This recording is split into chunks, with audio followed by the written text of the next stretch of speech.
they are not going to be able to long ignore the impact of that situation. And so there are many that were very concerned about Mayor White taking on any type of leadership role, either as the governor of Texas or representing the state of Texas as a senator from here, when his economic management, his fiscal management of the city of Houston has put it into a bankruptcy situation. With regard to our support, my support of the Republican nominee, that is something that I think people have tried to make much ado about.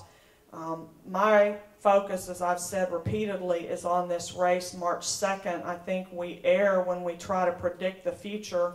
I don't know what November will bring. If I could support either Governor Perry or Senator Hutchison in their role to govern the state of Texas, I wouldn't be standing on this stage today.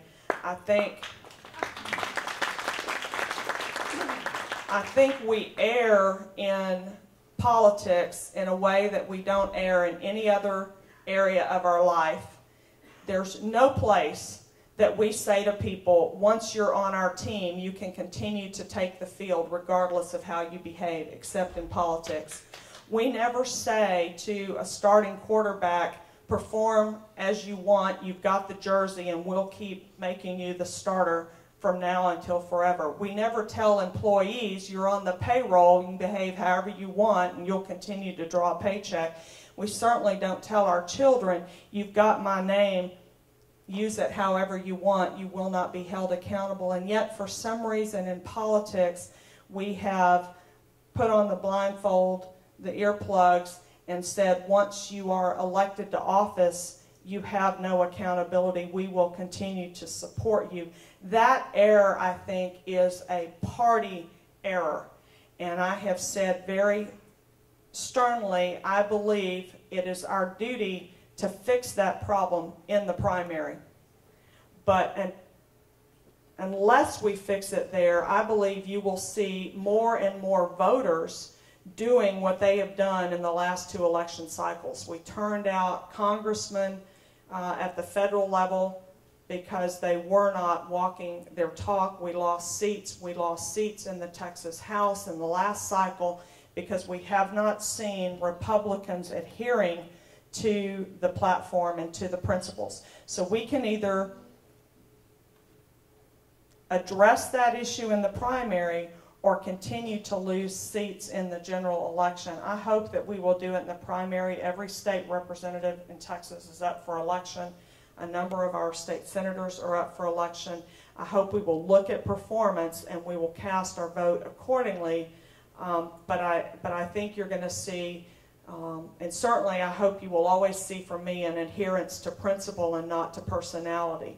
You walk the talk, you got my full support. These 2 folks have not been walking the talk for a long time. They're not going to get my support.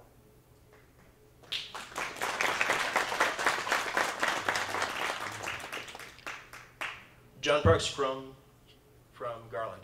About 2 months ago, the Treaty of Lisbon went into effect in Europe, ending the political sovereignty of all the countries of Europe and integrating them into the European Union.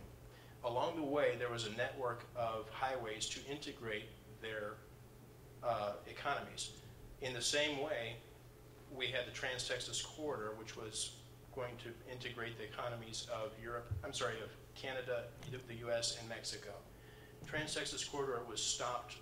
Version 1 was stopped, but version 2 is renamed, and they're breaking it into sections in order to get it in stealthily under the radar of the majority of grassroots activists. What are you going to do to stop that? It comes back again, if you will, to the rule of law. Most of us in Texas believe we have something called the North American Free Trade Agreement. That's a treaty. That treaty was never ratified by the U.S. Senate. There is no NAFTA agreement. It has just been implemented anyway. We've heard that the TTC, the Trans-Texas Corridor, has died 5 deaths, and yet just this past week at hearings in Austin, I believe it was State Representative Carrillo, who asked about the Trans-Texas Corridor and had a TxDOT official say, yes, the plans are still being implemented. Mr. Parks, you allude to it being renamed. We've seen the Trans-Texas Corridor also being called the North American Super Corridor. They're not the same, I'm sure you understand. The Trans-Texas Corridor runs from Mexico to Canada. The North American Super Corridor runs from Canada to Mexico. Ironically enough, the footprint is the same, so the path is the same, whether you're going south to north or north to south. This nation is the freest and most prosperous because we have a blueprint called the U.S. Constitution. We lose that freedom and that prosperity when we surrender our sovereignty and we build those kinds of international unions. We want to protect and promote trade. We want to protect and promote the free market. We hope that our neighbors in Canada and in Mexico and Central and South America will want the products and services that are produced here in the United States, and we want to promote that trade. We do not want to surrender our sovereignty and who we are as a people by melding the three countries together without proper ratification of treaties and agreements. And that's where we are today because we have not adhered to our own law. I think we will see the same thing coming with cap and trade. I've had a U.S. congressman from Texas say to me, we do not believe cap and trade will get through this Congress. We do believe that the EPA will implement cap and trade provisions anyway. And so until we have leadership at the state level who will demand and defend the sovereignty of the states, and that's happening not just in Texas but around the country, Oklahoma, Arizona, Georgia, other states are really beginning to put their foot down and say, you are not going to trample on us as a state anymore. We are going to demand that we follow the law, that we follow the Constitution, and our state will remain sovereign in all areas where you do not have authority. Mike, a final question, please. Yeah, you know, the men have been hogging the mic. I think we need to get the common sense of a good woman to end us out. And here she is. Leslie Thomas, Duncanville. I'm a homeschool mom, and I know you are a homeschool mom, but not everyone can homeschool. What are your ideas about education? I like to go back to that Constitution a lot, and 6 years ago, I believe, when the Texas legislature was going to take up and reform education, that was the push of the new Republican majority that we had in Austin.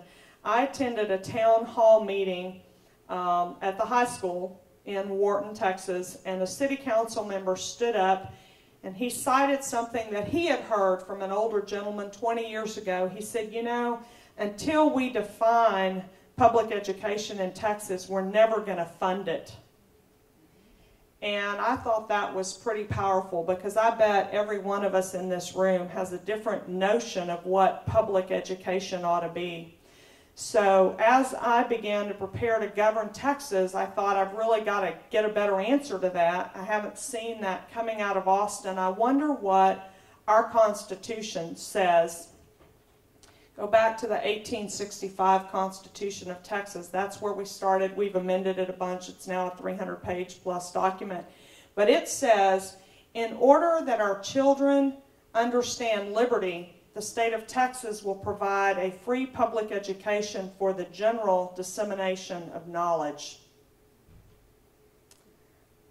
We have independent school districts in Texas. I frequently say independent of what? The model that we had was that we set aside lands in Texas to fund that free public education for the general dissemination of knowledge. That's the state's job. That's the state's responsibility according to our Constitution. We created these independent school districts to complement that general dissemination, to go beyond that.